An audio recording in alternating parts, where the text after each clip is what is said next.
Hello, Easy Enough English members. This is going to be a video that's going to go into the grammar workshop section of the group page. Now, in the grammar workshop section of the page, we talk about specific grammar rules and constructions, okay? Last grammar class, we talked about the 8 parts of speech and making a sentence in English. Okay, so let's review. The 8 parts of speech are here. The first one, noun, a person, place, or a thing. The second one, an adjective, which tells us about a noun, a nice person, a big house, a long pencil. The third one is a verb. A verb is something we can do with our body. Write. Adverbs tell us how we do something. I write slowly. Pronouns tell us about the subject of a sentence. He, it's a male. She, it's a female. I, it's me, or you, you're talking. Conjunctions put 2 sentences together, okay, and tell us why something happens, something different, or something the same, okay?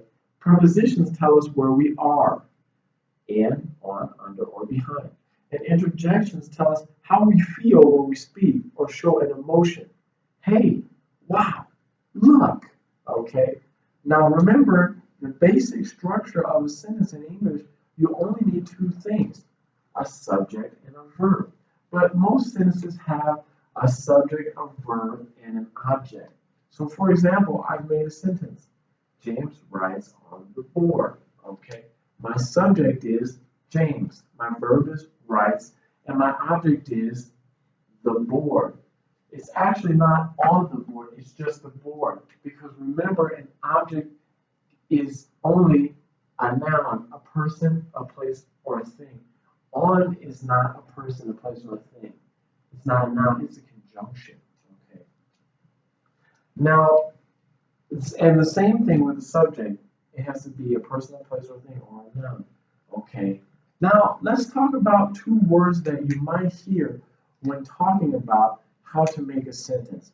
The first one is the subject, and the next one is predicate. Okay, what is the subject? The subject is just the person in the sentence that is doing the verb. So in my sentence, James writes on the board, the subject is James. What is the predicate? Okay, the predicate is everything after the subject. So all of this is the predicate.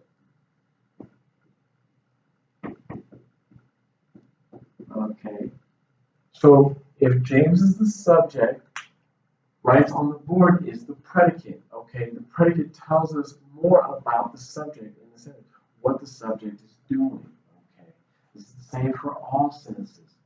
All sentences can be split up and talked about using these 2 words, the subject and predicate. Now in the predicate, we don't have a subject, but we do have, remember, a verb and an object. Okay. The next thing I want to talk about is, most of you, when reading, you might run into sentences or read sentences that have more than just a subject, a verb, and an object. You might run into sentences that have 2 objects, okay? What am I talking about? Well, I've written another sentence as an example. I have here, James writes letters on the board. What's going on there? I don't just have 1 object. Don't I have 2? Because everything after the verb that is a noun is an object, okay? But how do I know which one is the right one? Well, there is no right and wrong object, but there can be more than 1 object in a sentence, okay? Then we need to split them up into what we call direct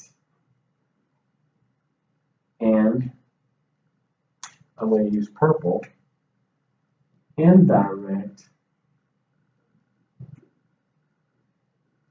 objects, okay? Now, how do we know the difference between a direct and an indirect object? Well, it's very simple. If you think of the subject as the person doing the verb, you can think of the direct object as the thing receiving or getting or taking the verb, okay? So in this sentence, James writes letters on the board. What is the direct object? Well, you can ask yourself, what am I doing? What am I writing specifically? I'm not writing the board because you cannot write a board, but I am writing letters. And letters are the letters like A, B, C, D, okay? Those letters. So the direct object in this sentence is letters. And the way we can denote that or show that is we say D-O, okay? Direct object. So letters is my direct object. So that means my indirect object is on, or not, excuse me, it's not on the board, it's just the board, okay?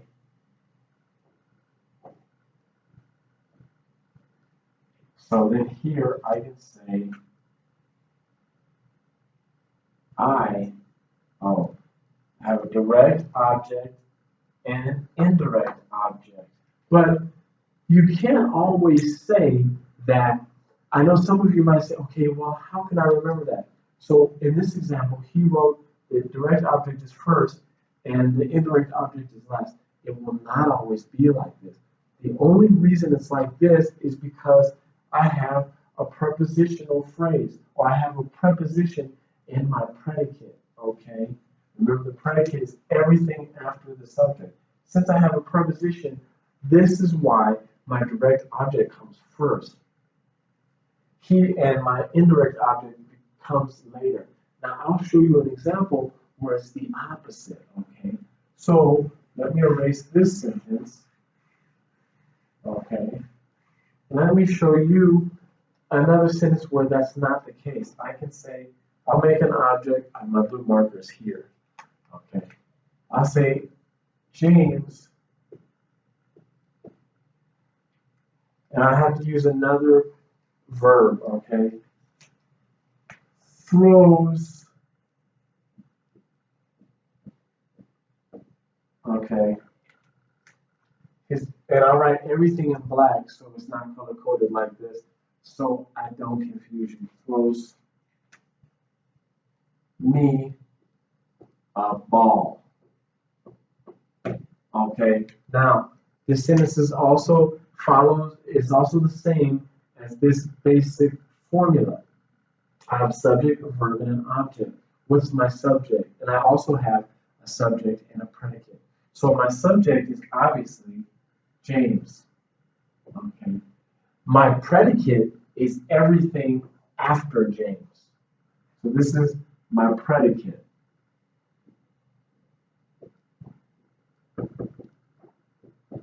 Okay. In my predicate, I have a verb and I have two nouns. I have me, which is a person, and a ball. Now, which one of those is the direct object and the indirect object? Well, all you have to do is ask yourself the same question. Who is giving the verb or doing the verb, and what or who is taking the verb? Okay?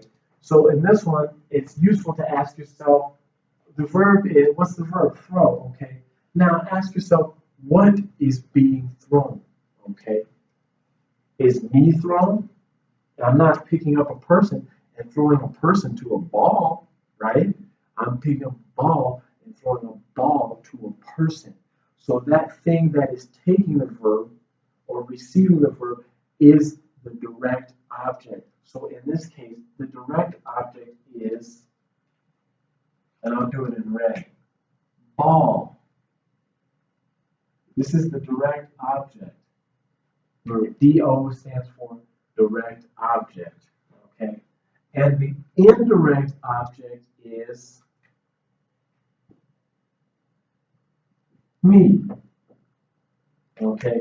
The thing that is receiving the verb is the ball. I'm picking up the ball and throwing the ball. Okay, so that's the direct object. The person getting the ball or the object is the indirect object. Okay, now this is the reason I wanted to do this video is because this is a common area of trouble that many students have in my experience. Okay, so it's important to clarify this and understand the the difference between the direct object and the indirect object, and how a sentence in English works. Okay guys, that's the video. Hopefully you liked the video. If you do, please feel free to leave me comments in the comments section of this post. If you would like to contact me about any tutoring information, please reach me at easyenouughenglish@gmail.com. I'll write that for you. easyenouughenglish@gmail. I need to erase a little bit of my subject.com. Or you can message me through Facebook Messenger. Don't be shy. If you'd like to speak Chinese, that's okay. I look forward to hearing from you guys. Thank you and bye-bye.